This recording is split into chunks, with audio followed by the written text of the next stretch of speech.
Has anyone forgotten what is going on with Kroenke? Don't worry, we're about to change that.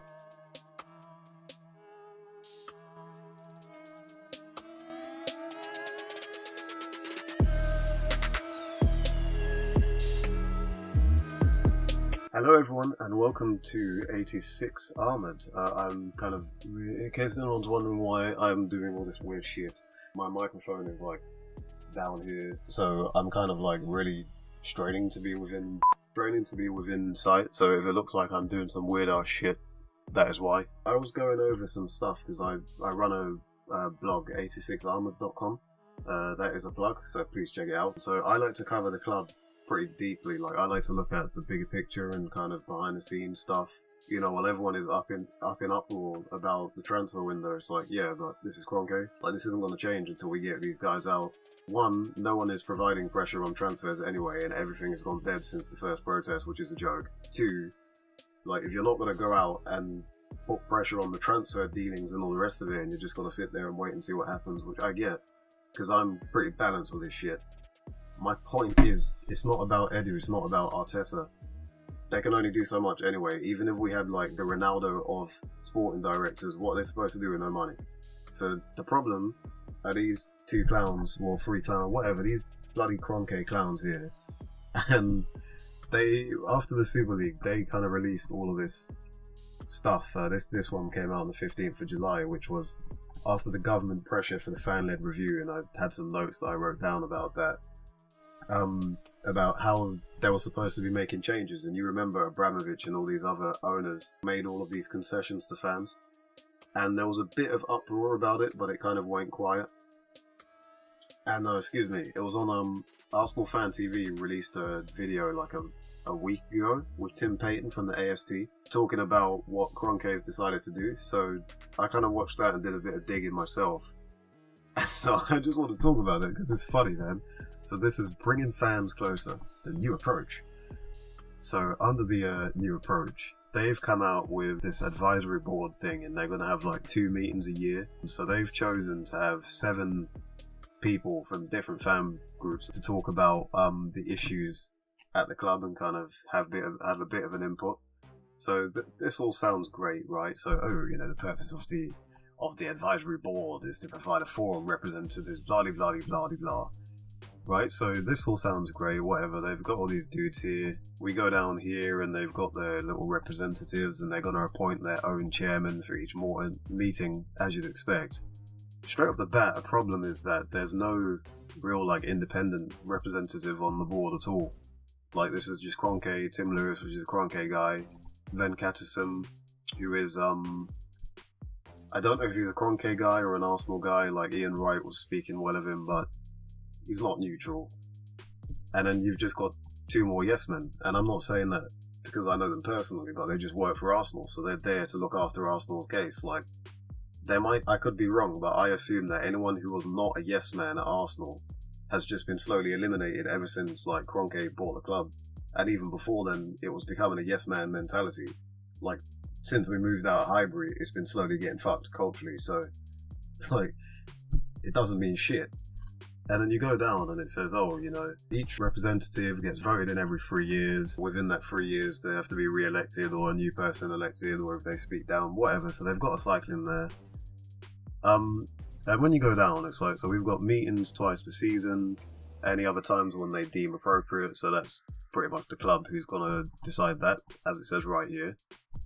Determined by the club and the board, but the club and the board don't run the club properly, so that doesn't mean anything.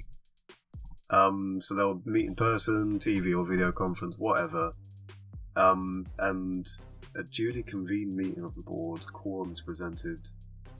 Okay, I don't know what that means, whatever. And then you get onto the agenda and minutes, right? So obviously there'll be people there, you have to give yourself 10 working days notice of whatever the agenda is that you want to discuss. They produce the minutes and it's made available to the people on the board, which I assume includes the fan representatives. I'm sure, so hopefully that will be out in the public domain. But when they go on to say what's actually going to happen, it's like, at each meeting, the board shall discuss any of the following key topics. And no, they've just said discuss, right? So, preservation of the club culture, traditions, and celebrating its history. I don't know what that means. Preservation of the club's culture and traditions, which are being slowly eradicated, that's the talking point, fine, but celebrating its history? Why do you need to discuss celebrating its history? Like, the best way to celebrate Arsenal's history is to continue the legacy of success, not by releasing, like, you know, the spirit of 1971 fucking trainers. What are they discussing? The future direction and structure of the game, both domestically and in Europe. There's nothing to discuss. Like, the future direction and structure of the game, there's an independent review coming out that's going to be in charge of dealing with all that stuff, and taking it away from that, from a fan's perspective, the future direction and structure of the game is we want to see Arsenal doing well, we want to see Arsenal competing in the Premier League for domestic cups, and we want to win the bloody Champions League. What is there to discuss about that?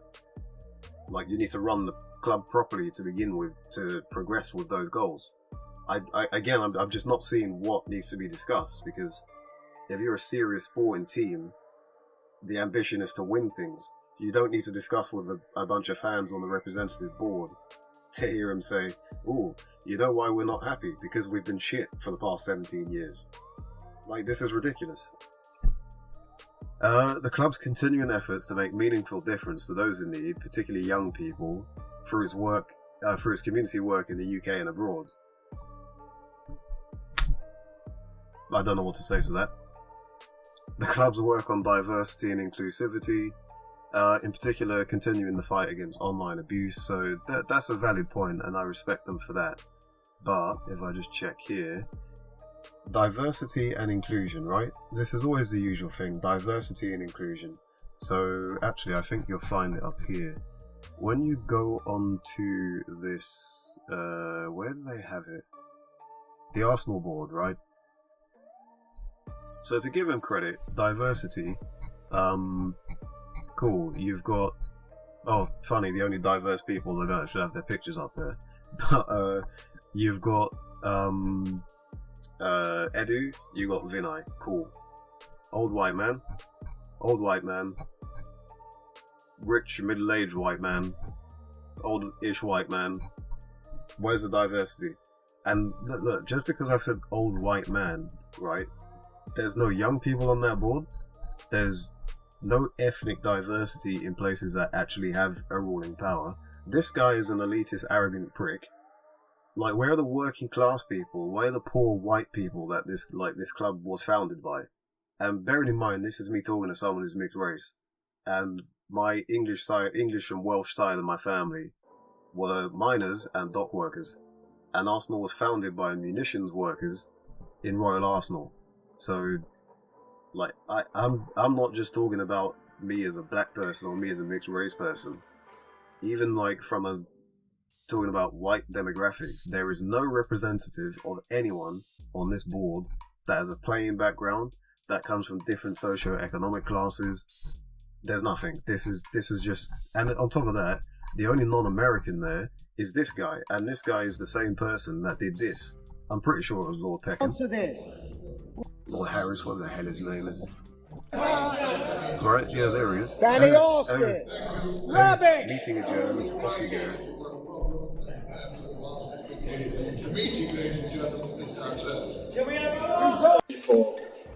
So the build up to that, right, is these fans, you would have all seen it, these fans are all pissed about them not answering questions.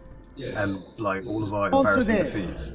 What's the point of writing the question in? And he just turns around and he's like, "Oh, this meeting is adjourned." And this is the same guy that said when Kroenke took over about that thing of, oh, you know, if you wanna read Kroenke's comments, you can read the report in the Guardian. You can click on the Guardian, and you have to pay for the fucking article. So we can just scratch that. To grow the profile of women's Arsenal football and women's football in general, cool, no problem. The development of revenues to maximize investments in players. Seriously? Like, this is a club that bleeds us fans dry with all the kits and all the rest of this BS. And in terms of developing revenue, I don't see how communicating with fans is ever going to help that. And at its gist, if they're really this clueless, you know how you increase revenue at a football club? Play well, sign good players, stop being a joke, win things, and you get bigger sponsorships. And people like me, who have been boycotting the club financially for like a solid 10 years, bearing in mind I'm 27, and like in the last 10 years I've had a few kits for Christmas here, and I mean a few. That yellow kit that was similar to the bruised banana, when that came out, I got that kit, and that may have been when Emery was there, I can't remember, but basically when Wenger left, I gave him like a year to see what they were about, because it's like, okay, Wenger's left, like I'm not going to say I was Wenger out as if like this stupid divide. I'm a balanced fan. It was not fucking feasible with Wenger for a long time, and people took too damn long to realise it. But I was like, okay, it's a fresh start, let's give him a chance. Nothing changed, I've just gone back to boycotting straight away. So imagine the amount of money they miss out on revenue from people like me just because they just condescend and they fuck you off. Simple, man. And other topics. Okay. During each meeting, the board may agree to pass recommendations to the Arsenal board. Look at that. May. So what are you meeting for? Relating to any of the issues or plans discussed. Following each meeting, all such recommendations will communicate directly to the Arsenal board. Club representatives will keep the remaining members of the board updated to the status of any recommendation. Club shall, in consultation with the board at least once per year, review the performance, membership, and these terms of references, blah blah blah blah. So this was their response to the Super League and trying to fuck the whole of English football over. They're just going to meet and have a chat with us like they did every year under the AGMs. What they did at the AGMs was spew out corporate BS, and then that was the end of it, and then nothing happened. We have no power, we have no input, we have no nothing. There's no fan representative on the board full time. There's no move to get other ex-players involved. There's nothing in terms of, you will have rights to veto certain things under certain aspects. There's no golden share agreements. There's literally nothing. They've come out and just said nothing. You basically get to go there, listen to them waffle like I'm waffling now, and then that's it. So it's just BS. So yeah, that's all I've got to say about the laughable attempts of Kroenke for the new bridges that we're going to build together as a fan base, apparently. Please give me a like, please comment, please subscribe, particularly the likes. Those are really important to helping the channel grow. This has been 86 Armoured. Please check out the blog. My laptop is currently going nuts for some reason, so there's going to be a hell of a lot of background noise here. And yeah, thanks man. Hope to see you soon.